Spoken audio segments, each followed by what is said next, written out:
Hola, mi nombre es la doctora Alicia Navarro, te doy la bienvenida, qué bueno que estás conmigo. Estamos leyendo el libro a los Hebreos. Te invito a que me acompañes en el capítulo 4. Vamos a leer un capítulo tremendo. Dice así: temamos, pues, no sea que permaneciendo aún la promesa de entrar en su reposo, alguno de vosotros parezca no haberlo alcanzado. Esto empata directamente con lo que habló en el 3. Porque también a nosotros se nos ha anunciado la buena nueva como a ellos. Pero no les aprovechó Pero no les aprovechó el oír la palabra, por no ir acompañada de fe en los que la oyeron.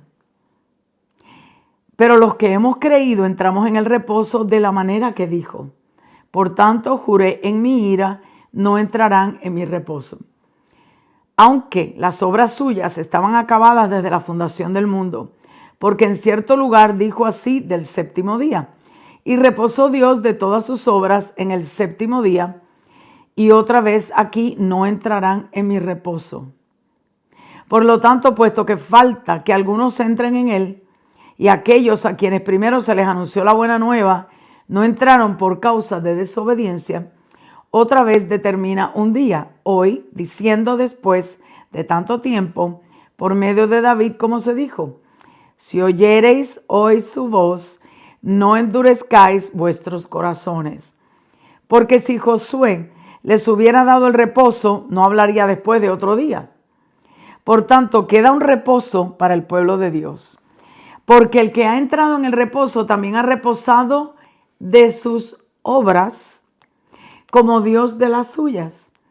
Procuremos pues entrar en aquel reposo para que ninguno caiga en semejante ejemplo de desobediencia.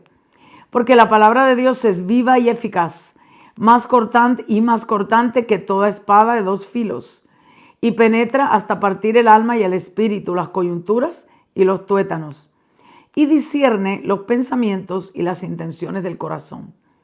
Y no hay cosa creada que no sea manifiesta en su presencia. Antes bien, todas las cosas están desnudas y abiertas a los ojos de aquel a quien tenemos que dar cuenta. Por tanto, teniendo un gran sumo sacerdote que traspasó los cielos, Jesús, el Hijo de Dios, retengamos nuestra profesión, porque no tenemos un sumo sacerdote que no pueda compadecerse de nuestras debilidades, sino uno que fue tentado en todo según nuestra semejanza, pero sin pecado.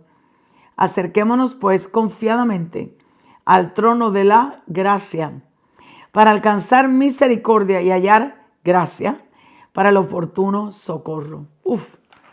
Un capítulo corto, pero tan lleno de significado espiritual. Súper. De nuevo, la advertencia es como habla en el 3.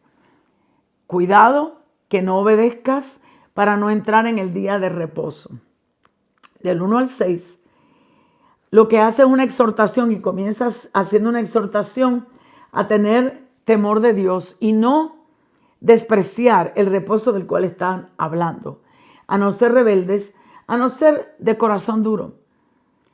Hace una mención de Génesis 2:2, en donde dice que Dios reposó de todas sus obras que hizo. Bien, la ley llamaba al pueblo a hacer una serie de buenas obras, a tener un comportamiento correcto delante de Dios, lo cual ellos nunca pudieron lograr de acuerdo a la exigencia de Dios. Acuérdate que el autor a los Hebreos está hablándole a los hebreos, o sea, el auditorio a quien se está dirigiendo es a los hebreos, y está mostrando que el cristianismo es superior al judaísmo. Los versículos del 7 al 10, en el versículo 8 dice que si Josué, que introdujo en la tierra prometida al pueblo, les hubiera dado el reposo perfecto, entonces no habría necesidad de seguir hablando de otro día de reposo. Continúa diciéndoles que queda un reposo para el pueblo de Dios, y dice además que aquel que ha entrado en su reposo también ha reposado de sus obras, como Dios reposó de las suyas. Jesús hizo la obra redentora que nadie podía lograr. Y ahora, de la misma manera que Dios mismo puso un día de reposo de todas las obras en aquel momento para el pueblo de Israel, el hombre está llamado a reposar de sus obras. ya no hay más obras que hacer. Si entras en aquel que hizo la obra, podrías reposar de todas las obras. Muy claramente, y lo vamos a ver después, el reposo es Cristo. Por eso Jesucristo siempre tentó, no, la palabra no es tentar, provocó, esa es la palabra, provocó a los fariseos, a los religiosos de su época, a todos los que creían en la letra, mas no en el espíritu de la ley, que hacían comentarios a la ley más allá de lo que la ley de Moisés era y agregaban mandamientos de hombres, como él les dice, en todo lo que son escritos rabínicos. Por eso él, ¿qué hacía? Jesús los provocaba. ¿Cuándo sanaba? Un montón de veces en el día de reposo. En el día de reposo. ¿Por qué? Porque quería quebrantar el pensamiento de ellos de que no se puede hacer nada en el día de reposo. Por Dios, el hombre no fue hecho para el día de reposo. El balance, el día de reposo fue hecho para el hombre. Mi palabra preferida en el cristianismo. Balance. Cuando uno pierde el balance, problemas. Entonces, Jesús mostró claramente que el día de reposo es un día que está creado para el hombre, pero más aún, Jesús es nuestro reposo. Nuestro sábado es Cristo. Por eso no hay que celebrar la fiesta, está cumplida en Él. Aparte que podemos hablar mucho de eso. En el libro de los Hechos, la iglesia se reunía los domingos. ¿Cuándo? El primer día de la semana. Los domingos. En lo que yo sé, el primer día de la semana es domingo. ¿Por qué? Porque eran los primeros frutos. Era la fiesta de las primicias. ¿Por qué? Porque Jesucristo se levantó de los muertos. Eso era lo que ellos veían. No el sábado del día de reposo judío. Y de esto es lo que está hablando. Mira, el llamado del autor es: no seas desobediente, del 11 al 13. Advierte. Tenemos que ser obedientes para entrar en el reposo de Dios. ¿Por qué? No hay nada oculto para Dios. Dios sabe las intenciones de nuestro corazón. Dios sabe exactamente dónde estamos parados y lo que estamos haciendo y lo que estamos pensando. Los que no entraron fueron los que desobedecieron. No caigas en la tentación, le está diciendo el autor a los hebreos, a los judíos, le está diciendo: no caigas en la tentación de entrar otra vez en el reposo pensando que tienes que seguir haciendo obras y que el reposo es un día. La comparación es: no es un día, entra en el reposo que está hablando que Jesucristo es. Y lo vamos a ver más claro más adelante. Si Josué hubiera hecho entrar al pueblo al reposo, no hubiera hablado de que hay otro reposo. El reposo está en Cristo. Él ya logró todo, no hay obras que hacer para salvarse.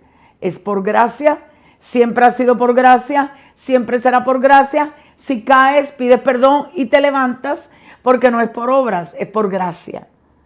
Las obras están predestinadas para que caminemos en ellas como fruto de la salvación, no como requisito para la salvación.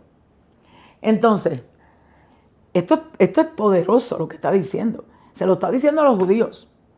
A los hebreos que están, cristianismo, no sé, a lo mejor me voy a congregar en la casa de alguien donde se congregaba la iglesia, pero voy a seguir cumpliendo esto por si acaso. Vamos a celebrar esta fiesta, vamos a darle una ayudita a la gracia. Eso es lo que está hablando y lo vamos a ver con mayor claridad a medida que pasen los capítulos. La palabra de Dios es lo único que puede penetrar entre el alma y el espíritu. Uno de mis textos preferidos, donde dice en el 12, porque la palabra de Dios es viva y eficaz y más cortante que toda espada de dos filos, y penetra hasta partir el alma y el espíritu, las coyunturas y los tuétanos, y discierne los pensamientos y las intenciones del corazón. En unas traducciones del hebreo no dice espada de dos filos, dice espada de dos bocas. ¿Por qué? Una es la palabra de Dios y una es la palabra que sale de la boca tuya. La palabra es cortante cuando sale de tu boca de acuerdo a los designios de Dios, conforme a su palabra. Si tú hablas lo contrario a lo que dice la palabra, y la palabra es poderosa, la palabra es poderosa, se crea por la palabra. Las palabras cambian el ambiente, las palabras hieren, la palabra edifica. Entonces, la palabra de Dios tiene que estar de acuerdo a lo que tú dices. O mejor al revés, la palabra que tú hablas tiene que estar de acuerdo con la palabra de Dios. Si no está de acuerdo, no es una espada de dos bocas, es una espada de una boca. La que él dice, entonces tú después dices lo contrario. El médico te dice que tienes un diagnóstico y tú dices, ay, verdad que me duele eso, sí es cierto. Y te pones de acuerdo con el profeta que el enemigo está utilizando. Que Dios bendiga a los médicos. Pero no quiere decir que porque lo diga el médico es la verdad de la palabra de Dios. Es una realidad temporal que tú puedes ver, que tú puedes escuchar, pero tus sentidos no perciben la realidad de la palabra de Dios porque es la verdad suprema. Todo lo demás es una realidad temporal. Es una realidad que muchas veces, como me ha dicho el Espíritu Santo a mí directamente en mi vida personal, es evidencia falsa. No todo lo que se ve es lo que es. Por eso en un tribunal, la evidencia de menos peso, contrario a lo que la gente piensa, son los testigos oculares. Ay, sí, yo lo vi, sí, medía 6 pies. Cuando lo vienes a ver, medía 4 pies. Sí, tenía el pelo rubio. Cuando lo vienes a ver, lo tenía más negro que un cuervo. Entonces, el punto es, tenemos que estar de acuerdo con la palabra de Dios y no hacerle caso a los profetas que vienen de otras fuentes. Tú siempre di lo que la palabra de Dios dice. La palabra de Dios dice que Él es tu sanador, Él es mi sanador. La palabra de Dios dice que por su llaga fui sanado, por su llaga fui sanado. Esa es la verdad superior, suprema. No hay grises en Dios, o es negro o es blanco. Todo lo demás es una realidad temporal. Todo lo que se percibe por los sentidos reflejan el conforme que hablé en la otra vez al sistema del mundo, pero no es la verdad. Entonces, es tremendamente como termina el 4. Acerquémonos pues confiadamente al trono de la gracia para alcanzar misericordia y hallar gracia para el oportuno socorro. Qué maravilloso que tenemos un Padre al cual nos podemos acercar confiadamente. No antes cuando estábamos en las tradiciones que hacíamos así como que en cualquier momento nos iba a caer el zarpazo y el relámpago y el rayo nos iba a quedar. No, confiadamente al trono de la gracia, porque a Él le ha placido salvarnos. Todo ha venido de Él. Así que te invito al próximo episodio, donde vamos a empezar en el capítulo 5 a los Hebreos. No dejes de acompañarme, que creo que te va a gustar mucho. Que Dios te bendiga. Gracia y paz.